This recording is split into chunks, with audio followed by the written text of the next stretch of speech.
Hello friends, ഇന്നത്തെ ഡിന്നറിന് എന്താണെന്ന് നോക്കിയാലോ നമുക്ക്.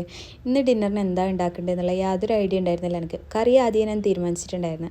അങ്ങനെ കുറേ ചിന്തിച്ച് നേരം കൂട്ടാണ് ഞാൻ ഫസ്റ്റ് തന്നെ കറി അവിടെ റെഡിയാക്കി വെച്ച്. മന്തിൻ്റെ ആയതുകൊണ്ട് തന്നെ ഏകദേശം സാധനങ്ങളൊക്കെ കാലിയായിട്ടുണ്ടായിരുന്നു.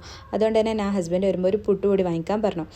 സാധാ പുട്ടുപൊടി കിട്ടാത്തതുകൊണ്ട് ഒരു റാഗി പുട്ടുപൊടിയാണ് കൊണ്ടുവന്നത്. ഇത് ഞാൻ ഫസ്റ്റ് ടൈം ഉണ്ടാക്കുന്നത്. അല്ലെങ്കിലേ പുട്ടും ഞാൻ തമ്മിൽ ഭയങ്കര ദേഷ്യത്തിലാണ്. എപ്പോൾ ഞാൻ ഉണ്ടാക്കിയാലും മിക്കവാറും അത് ഫ്ലോപ്പ് ആവല. ഇത് ഉണ്ടാക്കാൻ നിന്ന് 1-2 പ്രാവശ്യം പുറത്തുനിന്ന് ഫുഡ് കഴിക്കേണ്ടി വരെ വന്നിട്ടുണ്ട്.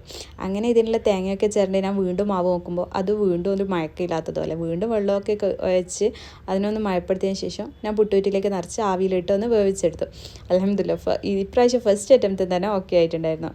അങ്ങനെ അത് കാസറോളിലേക്ക് മാറ്റി. പൊടിഞ്ഞു പോയിട്ടുണ്ടായിരുന്നെങ്കിലും തിന്നാൻ പറ്റുന്ന വിധത്തിലായിരുന്നു ഉണ്ടായത്. അങ്ങനെ ഇതിനു വേണ്ടി ഞാൻ ചിക്കൻ കറിയായിരുന്നു ഉണ്ടാക്കിയത്. എനിക്ക് ഈ കടലക്കറി തീരെ ഇഷ്ടമല്ല ഇതുമായിട്ട്. അപ്പോൾ ചിക്കൻ കറിയും മീൻ കറി ആണെങ്കിൽ ഞാൻ ഓക്കെയാണ്. അപ്പോൾ ഇന്നത്തെ ഡിന്നർ ഇത്രയേ ഉള്ളൂ. നെക്സ്റ്റ് വീഡിയോയിൽ കാണാം. ഇഷ്ടപ്പെട്ടാൽ സബ്സ്ക്രൈബ്